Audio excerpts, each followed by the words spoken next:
Le Cameroun va bien?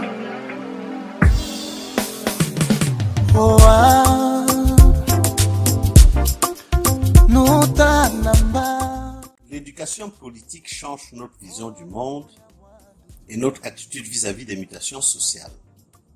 Elle nous donne des outils d'analyse pour comprendre les lois qui gouvernent le développement d'une société et nous vaccine contre les dérives tribalistes et les manœuvres de diversion. Plus nous aiguisons notre conscience politique, plus notre comportement social change. Nous cessons d'être des simples objets que l'on manipule, nous devenons des sujets et acteurs de l'histoire, des maîtres de notre destin social avec tous les droits et devoirs que cela implique. Leçon numéro 6. Les organisations de la société civile. On définit généralement la société civile comme étant l'ensemble des associations, groupes d'intérêts et autres acteurs plus ou moins formels qui ont un caractère non gouvernemental et non lucratif. Elle est l'expression de l'auto-organisation du peuple en initiative citoyenne en dehors du cadre étatique et commercial. Ces objectifs sont fondés sur l'intérêt général ou collectif dans des domaines variés et ces actions basées sur le volontariat dénuent en principe de toute considération politique politicienne ou de recherche de gains pécuniaires.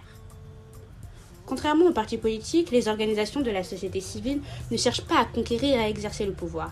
Elles se contentent de faire pression sur le pouvoir, sur les gouvernants, de façon à les amener à concevoir des projets, à prendre des mesures et des décisions favorables à ce qu'elles perçoivent à tort ou à raison comme de l'intérêt général. Dans la société civile, on retrouve pêle-mêle les organisations religieuses, les ligues des droits de l'homme, les associations pour la protection de la nature, les think tanks, etc.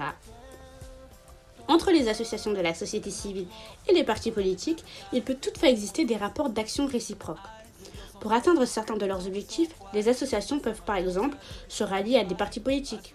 C'est ce qui arrive lorsqu'un groupe de pression organise une manifestation de revendication aux côtés d'un parti politique ou soutient des candidats présentés par un parti politique. De leur côté, les partis politiques peuvent utiliser les groupes de pression pour atteindre certains de leurs objectifs. Par exemple, un parti politique peut se rallier avec des associations pour obtenir une modification du code électoral ou des changements dans le cadre institutionnel.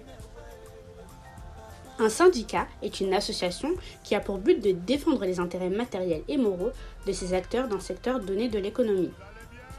Bien qu'il existe des syndicats de patrons et de professions libérales, les syndicats les plus visibles sont les syndicats des travailleurs.